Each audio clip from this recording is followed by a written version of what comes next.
Amani ya Mungu idumu kwetu.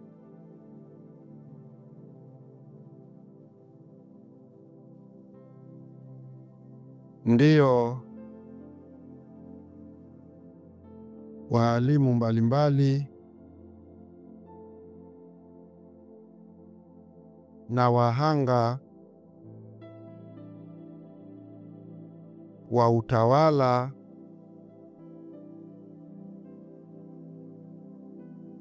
kwa maana wale ambao mnashughulika na vitu vya kiutawala. Somo letu la leo linakuja kutuelezea ni namna gani serikali zilipangwa duniani mpaka zikawa.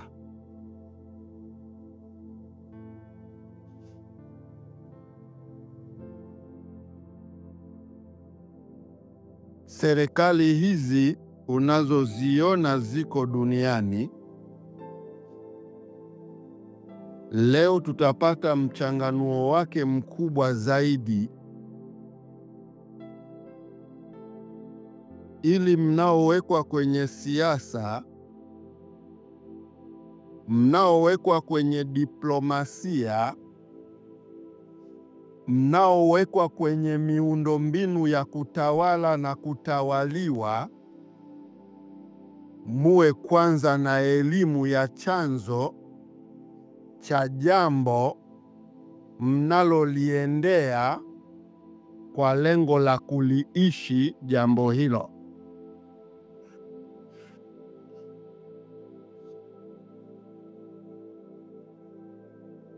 Cha kwanza kabisa tunatakiwa tuelewe ilikuwaje mpaka serikali zikawepo.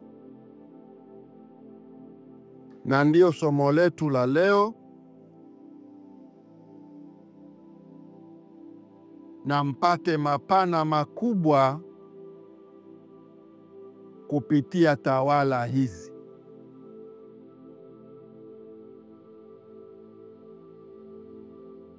Dunia zamani, ima zama za haki na mazingira,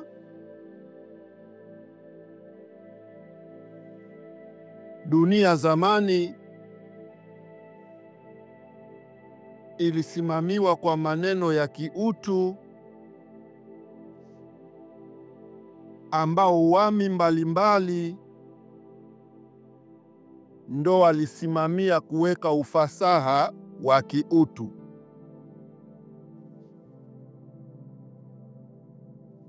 Machifu na wengine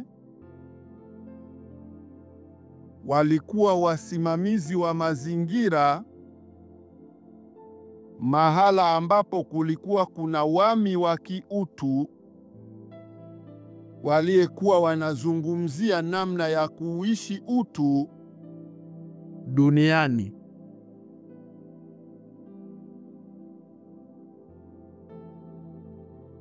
Kwa hiyo historia chache za kiutu mnazoziona duniani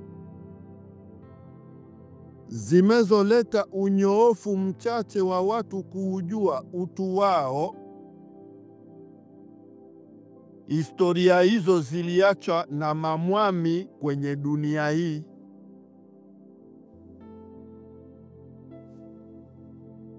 Kwa sababu mamwami walikuwa ndi watu halisi wenye kujua ukweli wa uishi kwenye mazingira walokuweko. Na maneno walowaachia watu yaliwasaidia kwenye mazingira kwa zama hizo.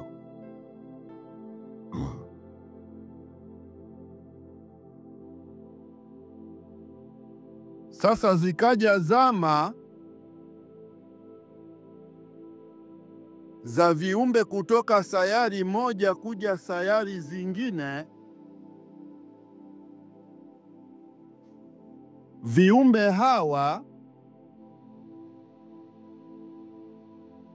walivyokuja kutoka sayari zao za aina mbalimbali huko na wakaja kufika hapa duniani, viumbe hawa wa kilimwengu ikiwemo malaika, majini na wengine, viumbe hawa ndo walikuja kuleta fikra ya kutengeneza mataifa.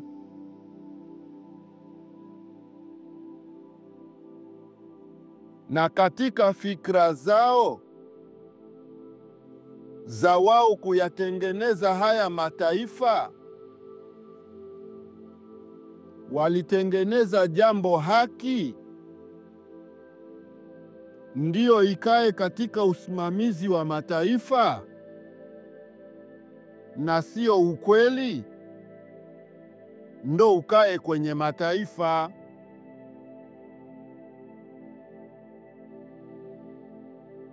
Kwa maana fupi, hawa viumbe wa ulimwenguni kipindi wamekuja kuanza kukata visehemu vikubwa kwa lengo la kuunda tawala mbalimbali watakazozisimamia, viumbe hawa wa ulimwenguni ndo walikuja kuleta fikra ya kutengeneza mataifa. Na mataifa yalianza kufanywa bara la Sapri-Iyango,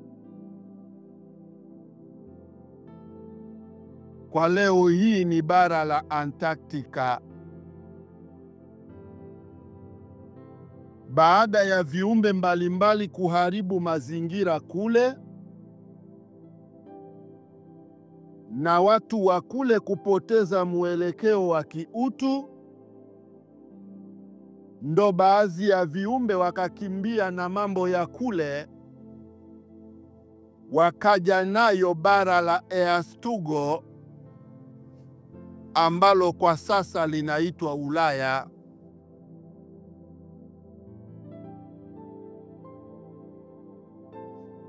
Hawa viumbe wa ulimwenguni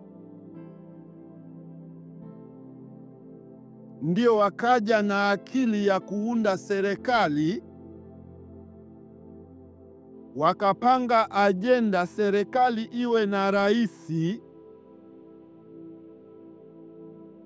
Raisi huyo aende chini ya control zao wao kama wao.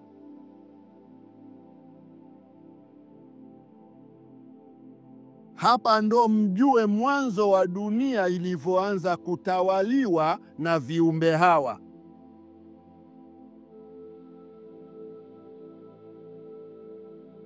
Mambo haya wakayaanza huko bara la Ulaya,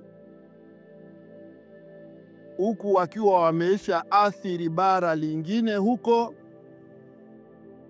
ambalo lilianza haya mambo ya mataifa. Hapo Ulaya sasa wakaja kama kujirekebisha. Kule walifanya fujo zaidi viumbe wa aina mbalimbali, na bara lote likaingia baridi kwa vita ya kilimwengu na hatua zilizotokea kule. Kwa hiyo bara lile likashindikana kwenda kuishi tena watu na viumbe wa kawaida. Ikawa chachu sasa ya mambo hayo yahamishiwe Ulaya. Baada ya kuhamishiwa Ulaya, serikali ndo zikaanza kuandaliwa, lakini nyuma ya serikali kuna mkakati wa viumbe hivi kuipangia serikali vitu vya kufanya.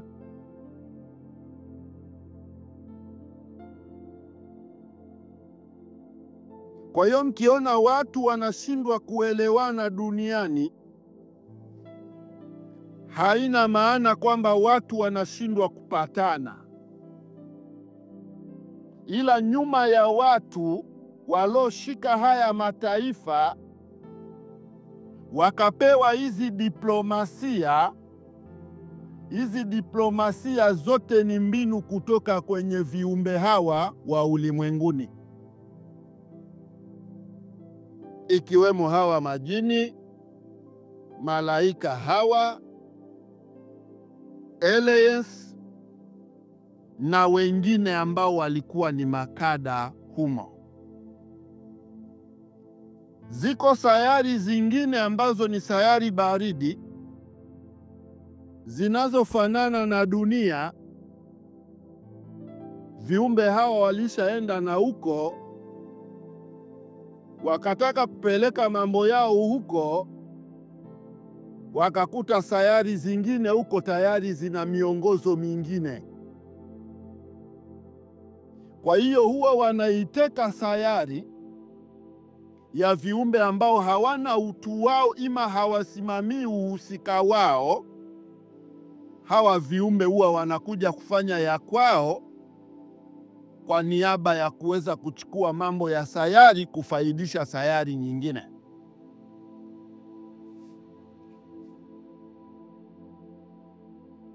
Hapa serikali zikatengenezwa, na serikali zilivyotengenezwa zikapewa mkakati wa siri ya kwamba watu wenye akili timamu msijaribu mkawapa uongozi, na hoja zao msizipe nafasi watu wakazisikiliza, kwa maana hoja zao ziogopeni na mzikimbie. Watu wa Ulaya wakaanza mazoezi hayo. Wakimsikia mtu fulani anasema ukweli, unaona anakamatwa, anawekwa jela, ima anaenda kufanyiwa kuuawa kwenye jambo lolote. Sababu kubwa ni mihimili ya hivi viumbe vya kilimwengu vinahitaji vyenyewe sera yao ndio itawale kwenye dunia, na sera yao ili kuiendesha dunia ni lazima dunia iendeshwe kwa uongo, kwa sababu hawa viumbe sio halisi kwenye dunia. Wakisema ukweli, watajulikana walivyokuja na mambo yote yaliyowaleta, kitu ambacho wasimamizi wa sayari hamuwezi kukubali baada ya kujua hilo. Kwa hiyo hawa viumbe wakawapanga maraisi huko Ulaya, na nchi ambazo walianza kuwapa diplomasia wakaanza kuangamiza watu wenye ukweli huko. Mtu fulani akisema kitu kiko kiakili kinazidi hoja zao, wanakwambia ule mtu fulani mkamateni, anafanya diplomasia yetu inaonekana si chochote si lolote. Kwa hiyo mkamateni, mumtoe, ima mumfunge jela abaki huko. Watu wengi wakaanza kufungwa na wengine wakapotezwa kwa kuuawa. Mitindo hii imefanywa sana huko Ulaya kwa miaka mingi kupitiliza, na kwa kupitia mitindo hiyo watu wa Ulaya wakabadilika, wakawa watu wenye roho mbaya sana, baada ya kuusimamia ubaya wa kushimikizwa na viumbe ambavyo sio watu. wakawa huruma na watu wenzao hawana, na pia ukweli wakaukataa kwa 100%. Wakataka neno ubunifu na uongo ndio vitawale dunia.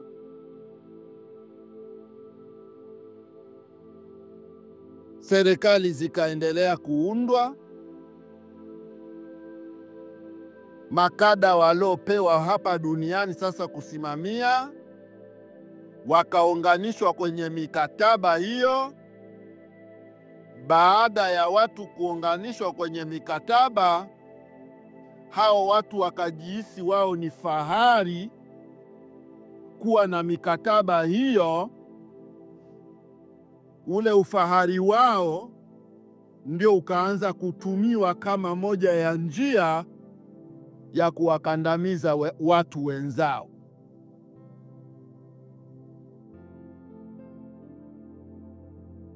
Kwa hiyo unachotakiwa kujua kama mja, ukiona serikali zinapata tabu duniani kote, uwe unajua hizi serikali zilitengenezwa kwenye msingi, ima misingi isokuwa ya kiutu na wala isokuwa misingi sahihi katika kuongoza wengine.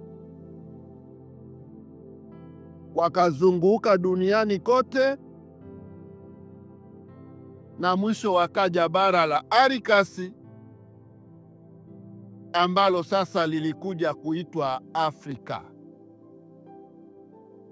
Na huku wakaendeleza mikakati hiyo hiyo. Zoezi hilo sasa linafanywa na watu ambao wanafata misingi ya hivi viumbe kwa makubaliano na mikataba ya siri.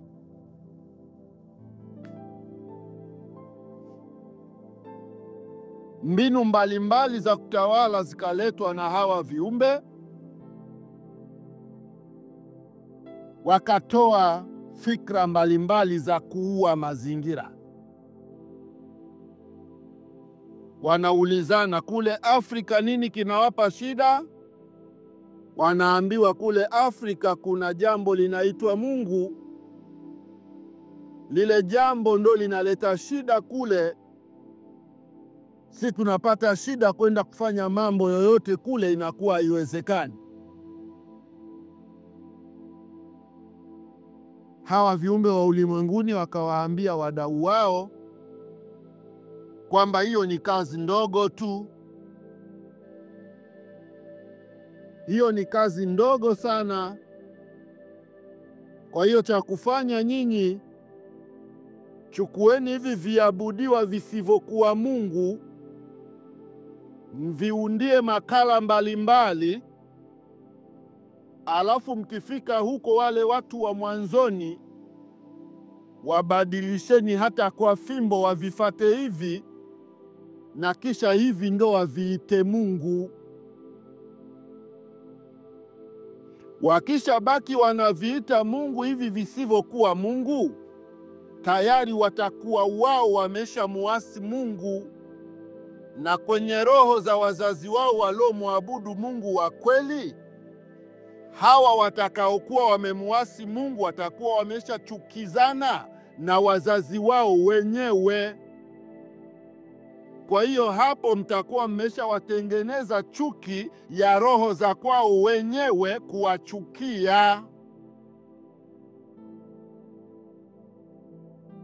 Watu wa Ulaya wakasema kumbe mpango mzuri sana huu. Wakachukua sasa majina kede kede, yakaletwa bara hili la Arikas. Baada ya kuleta hayo majina, wewe ukitaja Mungu unaambiwa na fulani na yeye ni Mungu. Vizazi vya kwanza vikakabwa kwa nguvu hapo, vikalazimishwa, wachache wakabaki na siri hiyo pamoja na kulazimishwa, lakini wakasema kuna wakati tu wakajifanya kwenda nao kwa taimu ile, na wengine baadaye wakaja wakajivua, wakawa hawataki mambo haya. Wasiojielewa kabisa wakabaki kwenye hivyo viabudiwa visivyokuwa Mungu, ndo hawa unaowaona wamevishikilia mpaka leo kwa nguvu zote, wakihisi kwamba hivi vinasaba mbalimbali vilivyotajwa na wakoloni na mambo yao, wao wanahisi kwamba Mungu ni matokeo hayo.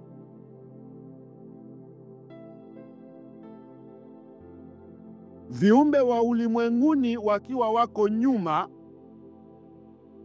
ya operesheni hizi za watu wa Ulaya kwa kuwasaidia kukamilisha huo mpango duniani. Ndo ikafika sasa mpaka wakati wa Tanganyika. Tanganyika na yenyewe inakwenda kuomba uhuru wake. Walifanya baadhi ya mambo mbalimbali yote, lakini Tanganyika ikawaeleza kwenye jina la Mungu, hakuna haja ya kubadilisha, ni bora tubaki bila taifa.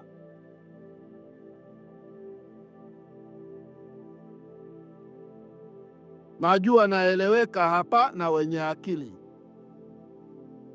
Walipofika Tanganyika, kabla haijawa Tanzania, Watanganyika Nyerere huyu akaenda kuambiwa neno la kimungu ambalo hilo ndo nusura ya bara lote hili, na kwa baadaye ndo nusura ya dunia nzima. Unachotakiwa hili jina ni kuwaambia hili jina alipaswa kubadilishwa kwenye mrabaa, linapaswa kubaki kama agizo la wazazi wetu. Nyerere akaenda akalipeleka hivyo. Wale watu wa Ulaya wakasema hiyo ni kazi ndogo, tulikubali hili jina la Mungu, lakini tutakachokifanya ni kile kile, tutachukua viabudiwa feki vingi, kisha na vyenyewe tutavivika umungu, na hawa watapotea tu, kwa sababu watafundishwa kwenye misionari hizo, watafundishwa kwenye madarasa yasiokuwa ya asili yao. Kwa hiyo lazima watapotea kupitia Mungu halisi na watakosa kumjua.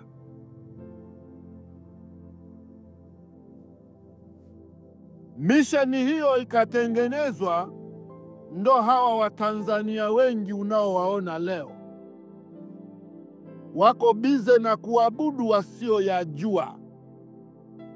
Sababu kubwa, hii misheni ilianza miaka mingi, tangu mataifa yanaanza kutengenezwa, na haya mataifa nyuma yake yalikuwa na mkataba wa kusimamiwa na viumbe hivi vya ulimwenguni kwa vyenyewe kutawala dunia hii kwa siri.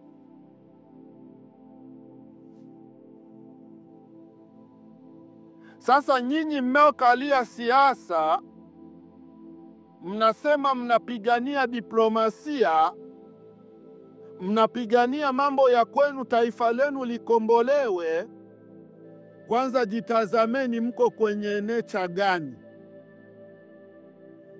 Jitazameni akili yenu imeegemezwa upande gani?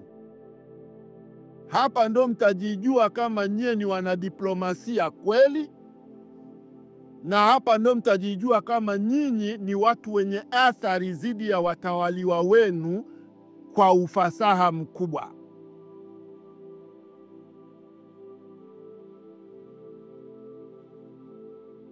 Yote haya waalimu, najua mnayapata kwa kuelewa vyanzo. Kwa hiyo hizi serikali zote unazoziona duniani, hawa viumbe majini wakapewa kipande chao, hawa viumbe monkivu, dragon na wengine wakapewa mapande yao, viumbe malaika wenyewe ndo walikuja na misheni yao hiyo tangu Ulaya. Hezibrio, Luaganzi na viumbe wengine kutoka kwenye mwezi ndo walokwenda kuangamiza lile bara la Antarctica. Misheni zikawa nyingi humo kupitiliza. Serikali zikaundwa na mpaka leo mnaziona ziko duniani. Serikali ikijishika kwenye imani ya mapokeo ya kimataifa, mwe mnaijua hiyo serikali imeshikishwa kwenye msingi wa wale viumbe. Kwa nini mnaona Utanganyika ukawa kama unapigwa vita sana? Kwa sababu ndani yake nyie ni rahisi kujielewa mlikotoka, na yote yalokuwa yanafanywa ambayo ni sahihi kwenu na kwa wazazi wenu ni rahisi nyie kuyajuliaga hapo. Kwa hiyo watenganisha watu wakakaa humo katikati, wakaendelea kupiga pampu na mtiane majungu ya Utanganyika, Utanzania bara, visiwani na wapi, muendelee kuchukiana huku mkiwa ni watu wale wale. Mbinu hizi zimesimamiwa na viumbe ambao sio watu, ambao wamewapangua baadhi ya watu wasije wakausema ukweli wa kiutu. Ndiyo maana mmeona tawala zenu ziko hivi zilivyo.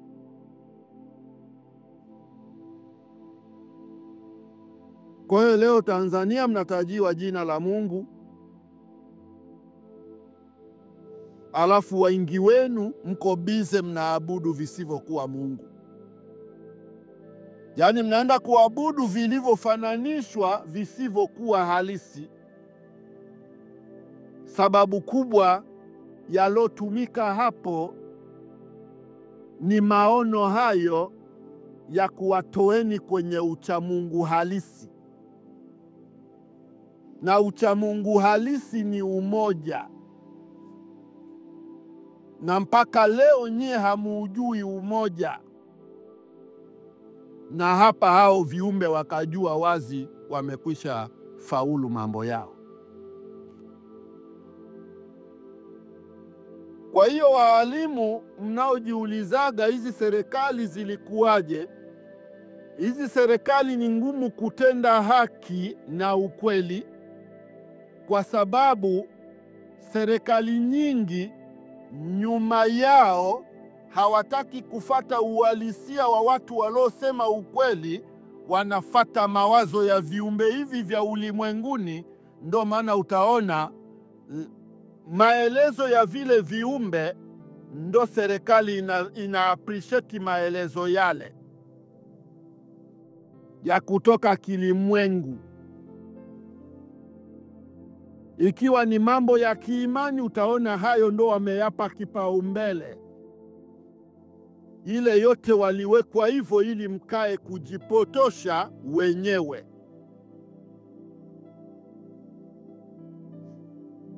Lakini nikimaliza na Watanzania hapa mliachwa na jina la Mungu, na jina la Mungu mmepewa maana yake kwenye masomo mbalimbali.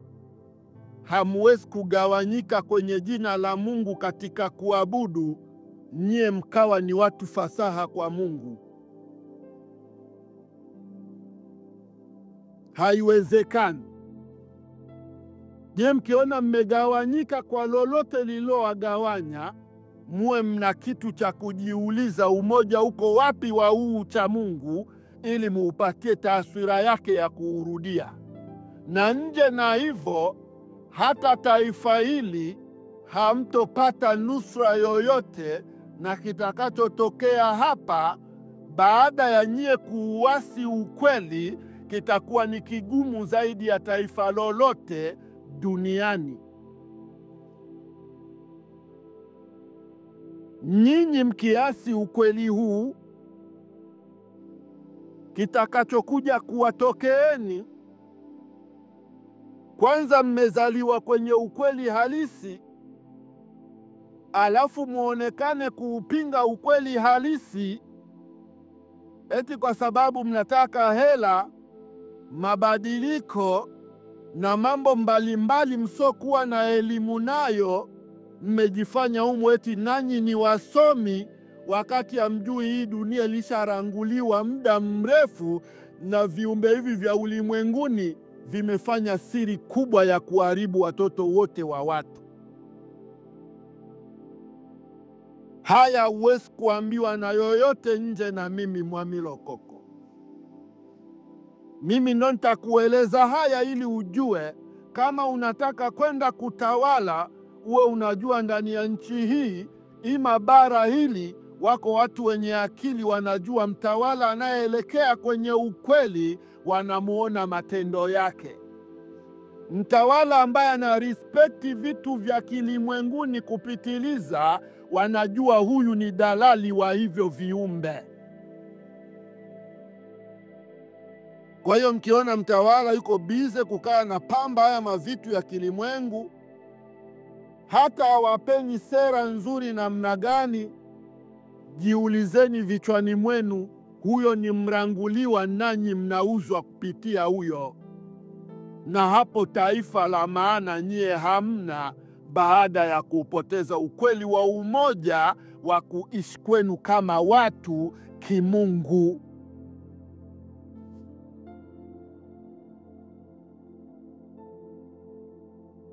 Mkishapoteza umoja huu wa kuishi kimungu, nyie hamna lenu taifa la maana, kwa sababu taifa hili la Tanzania ndio agano la uchamungu, na uchamungu wenyewe halisi ndo huu tunausema kwa ajili ya maisha yenu yote.